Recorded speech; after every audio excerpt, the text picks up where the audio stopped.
है, ये इश्क है या हवस की खुजली? ये इश्क है या हवस की खुजली? इसका इलाज ना नीम ना हकीम ना डॉक्टर कर पाएगा। इसका इलाज ना नीम ना हकीम ना डॉक्टर कर पाएगा। ना जाने कितने सचिन और कितने गुलाम होदर तो निकल जाएगा ये इश्क। तेरे इश्क का ये छुआछूत का जो बुखार है, तेरे इश्क का ये छुआछूत का जो बुखार है, गुलाम हैदर सचिन चुसेला से ना जाएगा। तेरे इश्क का ये जो छुआछूत का जो बुखार है, गुलाम हैदर सचिन चुसेला से ना जाएगा। तुझे खुजली है, तुझे खुजली है, तुझे खुजली है हवस की, तुझे खुजली है, तुझे खुजली है, तुझे खुजली है हवस की। तेरा इलाज गांधी बाबा रोड पर हो जाएगा, चली जा। तो इसे ना हिंदुस्तान से मतलब ना पाकिस्तान से मतलब, ये किसी की सगे नहीं है, समझे? ये वो है, इसे तो यार चाहिए, खसम चाहिए, जिसकी टांग के नीचे जाएगी उसका नारा लगाएगी। योजना कमीनों की योजना और बहन बना के जिंदाबाद, बाकी समझ गए, समझे? कमीनों की योजना बहन बना के बाकी जिंदाबाद। भारत के अंदर बहन बेटियों के बलात्कार नहीं रुक रहे, बहन बेटियों की इज्जत सलामत नहीं है। ये देखा लोगों ने मणिपुर में, ये देखा हाथरस में, ये देखा बुलंदशहर में, और ये देखा बदायूं में उन बहन बेटियों को बलात्कार करके जो पेड़ से लटका दी गई। तो जब देश में राखी बंध रही है, यहां पर देश में बहन बेटियां सुरक्षित नहीं है, तो कमीने आजकल ऐसा ही कर रहे हैं कुछ लोग। तो उसने भारत में तो कोई अब्दुल्ला खोजा नहीं, भक्तों की दीदी ने, अंजू ने, उसने सीधा पाकिस्तान का नसरुल्ला ढूंढ लिया, समझे? वो नसरुल्ला कराता कोलगेट और कुल्ला, उसको टपाटक कराता हो, समझ गए ना? और फिर एक शेर बोलता हूं मैं, अभी अभी लिखा है ताजा, पेश कर देता हूं। राजपूत जी से किस तरह से इस चीज को देख रहे हैं? सबसे पहले जय हिंद जय भारत। बिल्कुल जिंदाबाद। और दिनेश भाई, आप क्रांतिकारी हो, आपके चैनल को बहुत सारी शुभकामनाएं, और जितना निष्पक्ष तरीके से आप दिखा रहे हो, सवाल पूछ रहे हो, वो सारे लोगों को दर्द होता होगा, मगर ये दर्द होना भी लाजमी है, क्योंकि जो भी देश को बेच रहे हैं और प्रोफेशनल तरीके से कमाई कर रहे हैं, उन्हें राष्ट्र से मतलब नहीं, देश से मतलब नहीं, मुल्क से मतलब नहीं, समझे नहीं? जैसा कि आपने देखा, आपने सवाल पूछे, कई सवाल मैंने आपके चैनल अधिकतर मैं देखता ही हूँ आपका, तो इंटरव्यू मुझे अच्छे लगते हैं, तो कई बार मैं बिल्कुल आपको भी वापस भेजता हूँ उनको, और अपनी जो भी सोच होती है मैं उसके बारे में कहता भी हूँ कि अच्छा लगा या बुरा लगा। और ज़्यादातर आपके जितने भी इंटरव्यू हैं बहुत अच्छे होते हैं और जनहित में होते हैं। मुझे नहीं लगता कि पत्रकार ऐसा भी कोई काम कर सकता है, और मुझे लगता है कि क्रांतिकारी पत्रकार है जो न्यूज़ 24 CCN चैनल के नाम से क्रांतिकारी पत्रकारिता कर रहा है, और वो मैं कह सकता हूँ दिनेश गर्ग जैन है।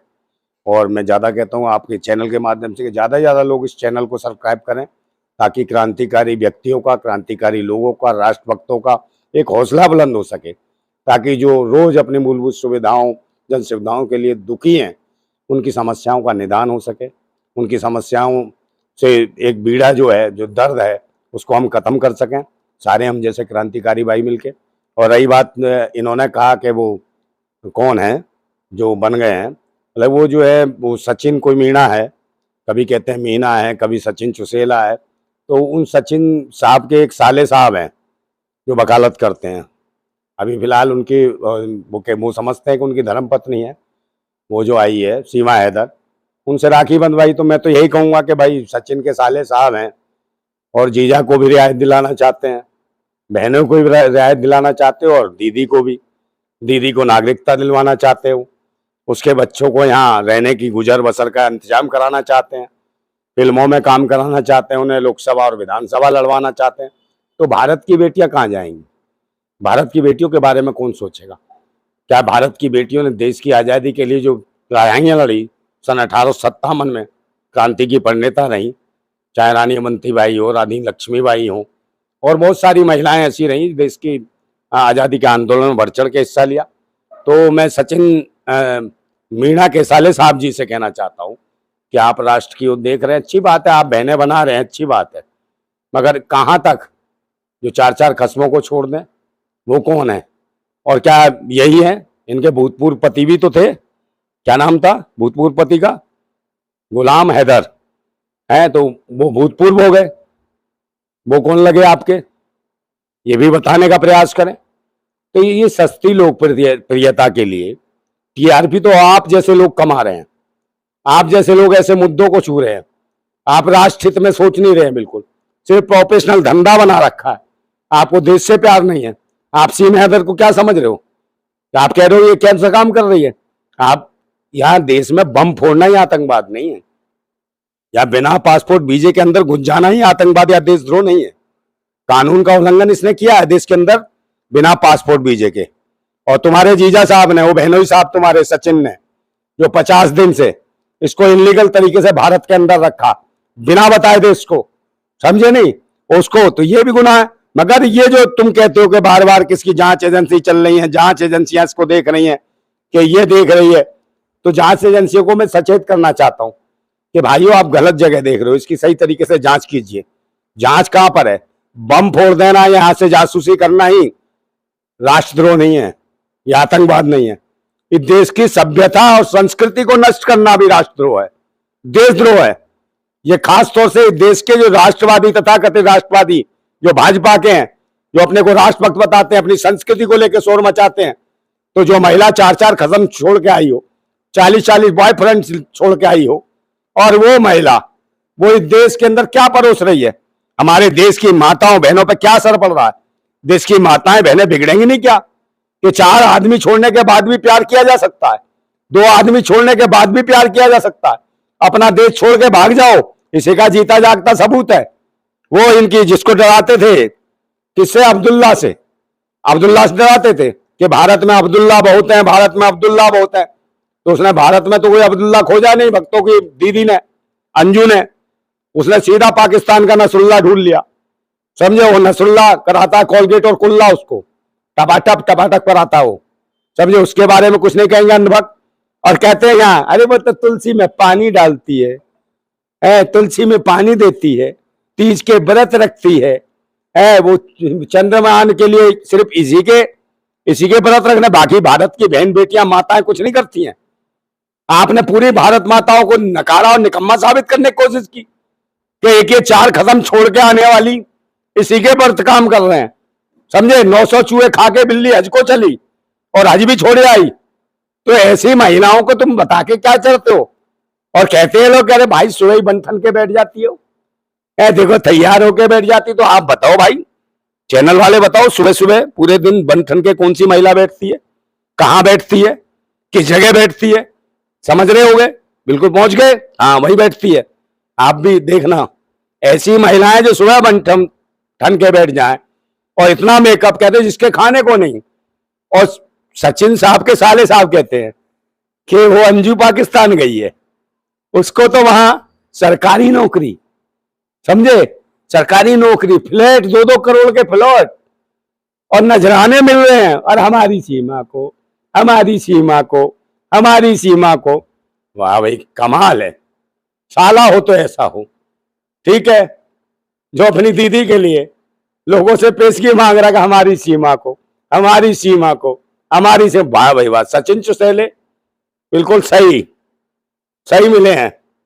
ठीक है भाई, बढ़िया वकालत के लिए ढूंढ लिया आपने, और बहनोई भी आप बन गए हो सचिन चुसेला जी। आपको जरूर बिल्कुल जमानत जब भी मिल गई और आप मुकदमे से बरी भी हो जाओगे और इसको भी नागरिकता मिल जाएगी। मगर भारत की बहन बेटियों पर क्या असर पड़ेगा इसका? है एक महिला, 36-37 साल की महिला, 18 साल का युवा, ये कौन से इसका एंगल है? वो 4 कदम छोड़ के आई, उसको प्यार नहीं मिला, बिना प्यार के बच्चे पैदा कर दिए इसने। ये प्यार से नहीं तो बलात्कार से लाई है 4 बच्चे, ये बताने का प्रयास करें। और देश में ये तीज त्योहार, मतलब कोई झंडा फहरा दे, ये कर दे, ये देश का मजाक बना रही है, समाज का मजाक बना रही है, और सनातन धर्म का मजाक उड़ा रही है। ये उड़वाया जा रहा मजाक, समझे? इनके रखने से, इनके धर्म की आवाज बुलंद करने से, ऐसे लोगों के करने से देश बुलंद होगा। देश की बहन बेटियां बहुत है धर्म के लिए, बहुत पूजा पाठ करती हैं, व्रत रखती हैं, समझे? सिर्फ इसी को दिखाने का क्या मतलब है? इसका मतलब क्या है? ये देश में जहर फैला रही है, समझे? मीडिया के माध्यम से बहन बेटियों की जो है ना सोच बदल रही है, सोच खराब कर रही है। ये बहन बेटियां बिगड़ जाएंगी, माताएं बहनें बिगड़ जाएंगी। और मैं पूछना चाहता हूं कि भाई, एक अगर आपको इनको ही बजवानी थी, क्या आपके घर में आपकी मौसी की लड़की नहीं थी, आपकी मामी की लड़की नहीं थी, आपके चाचा की लड़की नहीं थी, क्या ताऊ की लड़की नहीं थी? उनसे राखियां नहीं बंधवाई आपने? अगर आपकी बहन नहीं थी कोई सगी तो उनसे राखियां बंधवा लेते। क्यों? उनसे टीआरपी नहीं मिलती, उनसे पहचान नहीं मिलती आपको। कल और आ जाएगी कोई 20 कसम छोड़ के, उसको भी नागरिकता दिलाना। तो ये क्या है? ये कैसी राष्ट्रभक्ति है? ये कैसी देशभक्ति है? ये भारत सिर्फ मेरा नहीं है, भारत मेरा अकेला देश नहीं है। ये भारत देश सिर्फ दिनेश गर्ग का देश नहीं है, दिनेश गर्ग जैन का। ये देश भाई सचिन साहब के साले साहब का भी देश है। और राष्ट्र के हित में सोचें, इस तरीके से देश का मजाक ना बनवाए, देश की बहन बेटियों का मजाक ना बनवाए, इस देश की संस्कृति और सभ्यता को नष्ट ना करें, इस देश की संस्कृति सभ्यता और राष्ट्रवाद का मजाक ना उड़वाएं इस तरीके से कि जो पाकिस्तान मुर्दाबाद कह देती है, हिंदुस्तान जिंदाबाद कह देती है। ये कौन सी नौटंकी है? क्या है ये? तो इसे ना हिंदुस्तान से मतलब ना पाकिस्तान से मतलब, ये किसी की सगे नहीं है, समझे? ये वो है, इसे तो यार चाहिए, खसम चाहिए, जिसकी टांग के नीचे जाएगी उसका नारा लगाएगी, उसी का झंडा बुलंद करेगी, और कल भाग जाएगी कहीं और चली गई तो कितने पता नहीं अभी तो कितने बनाएगी ये खसम, और किस किस को भाई बनाएगी।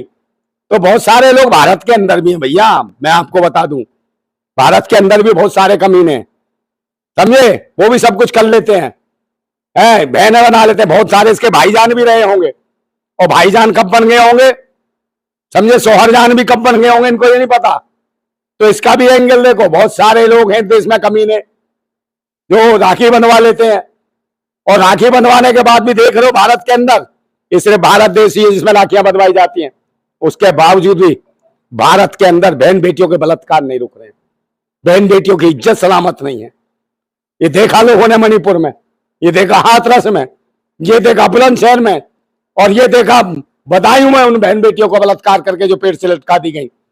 तो जब देश में राखी बंध रही है, यहां पर देश में बहन बेटियां सुरक्षित नहीं है, तो कमीने आजकल ऐसा ही कर रहे हैं कुछ लोग कि किसी भी बहन बेटी से कहीं भी राखी बना लेंगे। तो इनका क्या काम है? कमीनों का राखी बनवा लेना, समझे? इनकी योजना, कमीनों की योजना, और बहन बना के जिंदाबाद, बाकी समझ गए, समझे? कमीनों की योजना, बहन बना के बाकी जिंदाबाद, समझ गए ना? और फिर एक शेर बोलता हूं मैं, अभी अभी लिखा है ताजा, पेश कर देता हूं। ये इश्क है, ये इश्क है या हवस की खुजली, ये इश्क है या हवस की खुजली, इसका इलाज ना नीम ना हकीम ना डॉक्टर कर पाएगा। इसका इलाज ना नीम ना हकीम ना डॉक्टर कर पाएगा। ना जाने कितने सचिन और कितने गुलाम होदर तो निकल जाएगा ये इश्क। ये हालत है देश की। और मैं कहता हूं तेरे इश्क का ये छुआछूत का जो बुखार है, तेरे इश्क का ये छुआछूत का जो बुखार है, गुलाम हैदर सचिन चुसेला से ना जाएगा। तेरे इश्क का ये जो छुआछूत का जो बुखार है, गुलाम हैदर सचिन चुसेला से ना जाएगा। तुझे खुजली है, तुझे खुजली है, तुझे खुजली है हवस की, तुझे खुजली है, तुझे खुजली है, तुझे खुजली है हवस की। तेरा इलाज गांधी बाबा रोड पर हो जाएगा, चली जा। जिंदाबाद भारत, समझ गए ना?